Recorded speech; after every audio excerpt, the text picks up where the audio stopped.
आप लोग? I hope आप लोग सब ठीक होंगे। तो आज मैं लेके आई हूँ न्यू वीडियो मराठी का संतवाणी। तो चलिए शुरुआत करते हैं। तो आज जो है हम इसका पार्ट ए करने वाले हैं, अंकिला में दास तुझा, और जिसके कवि है, जिसके राइटर है संत नामदेव। तो पहले हम इसका मतलब समझ लेते हैं, संतवाणी होता क्या है।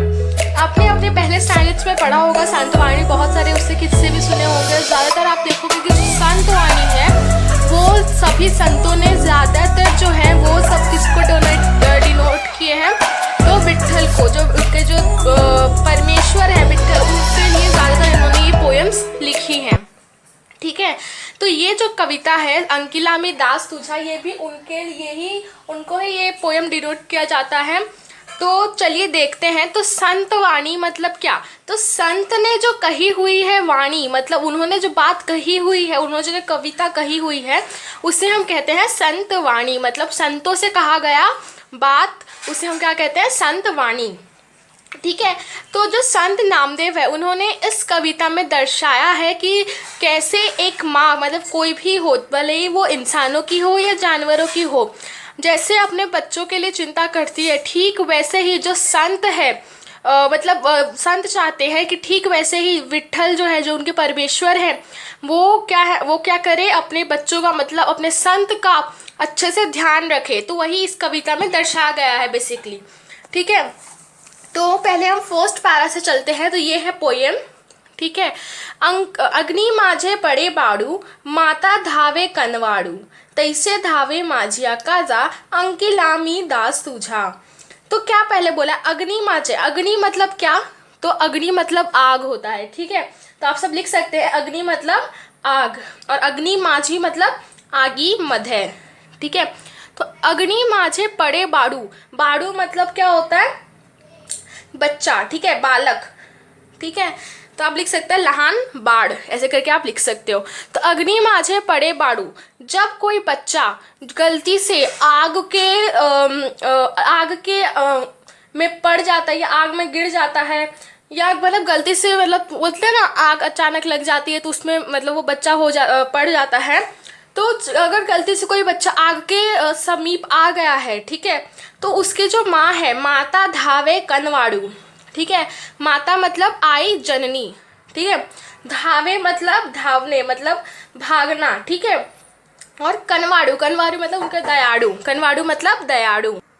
तो फ्रेंड इसमें क्या बोल रहा है बेसिकली, कि जब कोई बच्चा आग के समीप आ जाता है तो उसकी जो माँ है वो उसको बचाने के लिए हर कदम प्रयास करती है, उसके लिए मतलब उसको बचाने के लिए भागती है, और उसको बचाने के लिए हर मुमकिन जो भी हो सके वो सब कुछ करती है।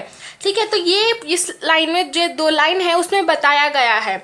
ठीक है, तो अब आगे बढ़ते हैं। अब ये जो 2 है, मतलब ये 2, 3, 4, ये जो 4 पंक्तियां हैं वो एक मीनिंग दर्शाती है। ठीक है, अब क्या बोला है? तैसे धावे माझिया काजा, अंकिला में दास तुझा। अब इसमें संत तुकाराम जो है वो परमेश्वर श्री विट्ठलाना क्या करते हैं, वो उनको उन्हें बोल रहे हैं कि हे परमेश्वर, जब भी मुझे आपकी ज़रूरत पड़े तो आप मुझे एक माँ की तरह, जैसे एक माँ अपने बच्चों को बचाने के लिए जैसे भागती है और उसे बचाने के लिए हर मुमकिन प्रयास करती है, ठीक वैसे ही आप भी मुझे बचाने के लिए, जब भी मुझे आपकी ज़रूरत पड़े, आप मुझे बचाने के लिए ज़रूर आना है। ठीक है, अंकिला में दास तुझा, हे ईश्वर मैं आपका दास हूँ। दास मतलब सेवक, और अंकिला मतलब अंकित झालेला। ठीक है, ठीक है, तो ये बताया गया ये 4 पंक्तियां में। ठीक है, तो चलिए अभी आगे का पढ़ते हैं। सवेची झेपावे पक्षिणी, पिली पडतांची धरणी, भुकेले वत्सरावे, धेनु हमरत धावे। ठीक है, तो अभी हम ये दोनों लाइंस का ले लेते हैं मतलब। ठीक है, सवेची मतलब लगेज, मतलब जल्दी। ठीक है, झेपावे, झेपावे मतलब क्या होता है? झेप घेरने। ठीक है, झेपावे बेसिकली होता है झेप घेरने, मतलब उड़ी मारने। ठीक है, पक्षिणी मतलब खग, जो पक्षी होती है। ठीक है, तो वो आप लिख सकते हो पक्षिणी मतलब खग। पिली पड़तांची धरणी, धरणी मतलब भूमि, और पिली मतलब उसका जो बच्चा होता है। ठीक है, तो इस लाइन में बोल रहे हैं कि जैसे ही उसका जो बच्चा है, मतलब जो पक्षी होता है, वो उसका अपना घोंसला किससे बनाती है, वो अपना घोंसला पेड़ों पे बनाती है, ठीक है, और उसमें अपने बच्चों को रखती है। अगर कभी बाई चांस गलती से उसका बच्चा जब नीचे गिर जाता है, मतलब गिरने लगता है, तभी वो पक्षिणी जो है उस बच्चे को बचाने के लिए सीधा उड़ी मारती है, मतलब सीधा नीचे की तरफ क्या कर होती है, फ्लाई होती है, और उसको बचाने के लिए हर मुमकिन प्रयास करती है, ठीक है। उसको धरती से गिरने से पहले ही उसको बचाने की कोशिश करते हैं, जिससे उसको चोट ना लगे। तो वो इस लाइन में बताया है, सवेची झेपावे पक्षिणी पीली परतान से धरनी। जैसे ही उसका बच्चा नीचे ज़मीन पे गिरने लगता है, उससे पहले ही वो झेप करती है। झेप मतलब उड़ी मारती है, नीचे की तरफ भागती है और उसको बचाती है, ठीक है। वो इस लाइन में बताया है। भूकेले वत्सरावे धेनु हुम्रत धावे। अब इसमें गाय के बारे में बताया है। इसमें बताया है कि जो भूखा, वत्सरावे मतलब वासुड़ू, ठीक है, वत्सरावे मतलब वासुड़ू, जिसे हम काफ भी कहते हैं, ठीक है, काफ होता है ना, काऊ का बच्चा, काफ। धेनु मतलब गाय, ठीक है, धेनु मतलब गाय, दैट इज काऊ। हुम्रत, हुम्रत मतलब, और उनकी जो आवाज़ वो निकालते हैं ना, उनका जो आवाज़ होता है, ठीक है। धावे मतलब ऑफकोर्स भागना, ठीक है। तो इसमें क्या बोल रहे हैं कि जब कोई, मतलब जब इसका धेनु मतलब गाय का जो बच्चा होता है, वो जब भूखा होता है, ठीक है, तो उसका जो भूखा बच्चा रहता है, वो जब आवाज़ निकालता है, तो मतलब वो नहीं, जब वो बच्चा जो भूख के लिए तड़पता है कि मुझे भूख लगी है, ठीक है। अभी आपको तो पता है, वो जब उन्हें भूख लगती है तो वो क्या करते हैं, वो लोग आवाज़ निकालते हैं, ठीक है। तो उनकी जो माँ है, मतलब जो गाय है, धेनु है, वो कोशिश करती है, वो भी आवाज़ निकालती है कि मुझे मतलब अभी अगर वो उन लोग को अकेले है, ठीक है, मतलब अगर जंगल में है या कहीं पे, तो वो खुद मैनेज करके उसको खाना देती है। लेकिन अगर वो कहीं के तबेले पे रहे, तो वो क्या आवाज़ निकालती है कि मतलब खाना दो, खाना दो, तो क्या होता है, उससे फिर उसको खाना मिलता है। तो भूकेले वत्सरावे धेनु हुम्रत धावे। तो अपने भूखे बच्चे को, ठीक है, अपने भूखे बच्चे को खाना खिलाने के लिए ये जो धेनु है, मतलब जो गाय है, वो उसको बचाने के लिए वो भी आवाज़ निकालती है, ठीक है, और उसको क्या करती है, खाना खिलाने की प्रयास करती है, ठीक है। फिर इस लाइन से जो है कवि कहते हैं कि जैसे एक बच्चा जब उसको भूख लगती है तो उसकी माँ उसके पास भागे चली आती है, तो ठीक वैसे ही है परमेश्वर, आप जब भी मुझे आपकी ज़रूरत पड़े तो आप क्या करिए, आप मुझे मदद करने के लिए आप भी मेरे लिए ऐसे ही भाग के आएँ। तो ये संत नामदेव जो है कहते हैं, ठीक है। ये लाइन से हमें ये समझ में आता है। अब नेक्स्ट लाइन्स ले लेते हैं। वनवा लागला से वणी पारस चिंतित हरणी। वनवा मतलब जंगलात, मतलब वनवा मतलब जंगल बेसिकली ले लो, ठीक है। वनवा मतलब जंगल, ठीक है, या मोटी आग, सॉरी मोटी आग होता है, वणी मतलब जंगल होता है, वनवा मतलब मोटी आग, ठीक है। तो लागला से वणी मतलब जंगल में जो आग लगी हुई है, ठीक है, जंगल में जब आग लग जाती है, आप देखोगे कि मतलब बहुत ज़्यादा, मतलब डिफॉरेस्टेशन होने के कारण, या मतलब बहुत सनलाइट जो आती है, फॉरेस्ट होता है, आपने फॉरेस्ट फायर सुना होगा, जैसे अभी रिसेंटली अमेजॉन फायर ना हुआ था, ठीक है। तो अमेजॉन फॉरेस्ट फायर हुआ था, मतलब अमेजॉन में वो आग लग गई थी, राइट। तो आपने सुना होगा, तो उधर क्या होता है कि आप बहुत सारे जो जानवर हैं, उनके घर, उनके शेल्टर्स सब चले जाते हैं, ठीक है। तो वही यहाँ पे बताया गया है कि जब जंगल में आग लग जाती है तो पारस चिंतित हरणी, हरणी मतलब आपको पता है हिरण, ठीक है, हरणी मतलब हिरण होता है। और जो पारस होता है, जो होता है उसका बच्चा, हरिणीचा बच्चा, हरणी मतलब हिरण, मतलब जो डियर होते हैं ना वो, ठीक है। अब हरणी बोला है, ठीक है, तो हरणी हो गया उसकी वाइफ, डो, ठीक है, डियर का जो फीमेल होती है, फीमेल डियर डो, ठीक है, हरणी। और पारस उसका कौन हो गया, बच्चा हो गया। तो पारस चिंतित हरणी मतलब जब जंगल में आग लगती है तो जो हरणी है, मतलब जो डो है, वो अपने बच्चे को बचाने के लिए बहुत चिंतित हो जाती है कि इस जंगल में जो आग लगी है उससे मैं अपने बच्चे को कैसे बचाऊँ, उसको मैं कैसे सेफली बाहर निकालूँ इधर से, ठीक है। तो वो इस लाइन में बताया गया कि जब जंगल में आग लग जाती है तो कैसे हरणी जो है अपने बच्चों को बचाने के लिए चिंतित हो जाती है, और वो कोशिश करते कि वो अपने बच्चे को जल्दी से जल्दी बचाए, उसको सेफ रख सके, ठीक है।